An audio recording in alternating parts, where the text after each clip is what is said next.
असलामुअलैकुम किसान वीरों, 4 ਦੀ ਡਿਲੀਵਰੀ ਪੈਪ ਪਾਣੀ ਦਾ ਬਰੀਜ ਕੇ ਨਿਕਲ ਰਹੀ ਹੈ ਸਿਰਫ 6 ਸੋਲਰ ਪਲੇਟਾਂ ਤੇ। ਪਾਕਿਸਤਾਨ ਦੇ ਵਿੱਚ ਜਦੀਦ ਟੈਕਨੋਲੋਜੀ BLDC ਮੋਟਰ ਮੁਤਾਰਫ ਕਰਾ ਦਿੱਤੀ ਗਈ ਹੈ ਔਰ ਕਿਸਾਨ ਵੀਰ ਬਿਜਲੀ ਦੇ ਮਹਿੰਗੇ ਬਿੱਲਾਂ ਤੋਂ ਹੁਣ ਛੁਟਕਾਰਾ ਪਾ ਸਕਦੇ ਨੇ।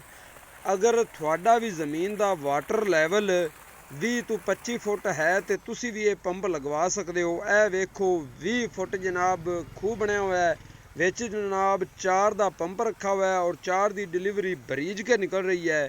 ਕੋਈ ਜ਼ਿਆਦਾ ਵਕਤ ਨਹੀਂ ਹੈਗਾ, VFD ਲਾਉਣ ਦੀ ਜ਼ਰੂਰਤ ਤੁਹਾਨੂੰ ਨਹੀਂ ਹੈਗੀ। ਕੰਟਰੋਲਰ ਮੋਟਰ ਦੇ ਨਾਲ ਮਿਲਦਾ ਹੈ ਔਰ ਇਹ ਸਸਤਾ ਜਿਹਾ ਪ੍ਰੋਜੈਕਟ ਹੈ ਔਰ ਡਾਇਰੈਕਟ ਤੁਸੀਂ ਸੋਲਰ ਪਲੇਟਾਂ ਤੇ ਇਹ ਪਲੇਟਾਂ ਵੇਖੋ 580 ਵਾਟ ਦੀ ਇੱਕ ਪਲੇਟ ਹੈ। 6 ਪਲੇਟਾਂ ਤੇ ਇਹ ਮੋਟਰ ਚੱਲ ਰਹੀ ਹੈ, 4x4 ਦਾ ਪੰਪ ਚੱਲ ਰਹੀ ਹੈ ਔਰ ਬਰੀਜ ਕੇ ਜਨਾਬ ਨਿਕਲ ਰਹੀ ਹੈ। ਅਗਰ ਜਿਵੇਂ ਧੁੱਪ ਚੰਗੀ ਹੋਵੇਗੀ ਤੇ ਇਹ ਪਾਣੀ ਮਜ਼ੀਦ ਵੀ ਅੱਛਾ ਹੋਵੇਗਾ। ਪੰਪ ਦੀ ਮੇਨਟੇਨੈਂਸ ਵੀ ਕੋਣੀ ਔਰ ਪਾਣੀ ਜ਼ਿਆਦਾ ਔਰ ਕਮ ਖਰਚ ਤੇ। ਅਗਰ ਕੋਈ ਦੋਸਤ ਲਗਵਾਉਣਾ ਚਾਹੁੰਦਾ ਹੈ ਤਾਂ ਇਹਨਾਂ ਨੰਬਰਾਂ ਤੇ ਰਾਬਤਾ ਕਰ ਸਕਦਾ ਹੈ।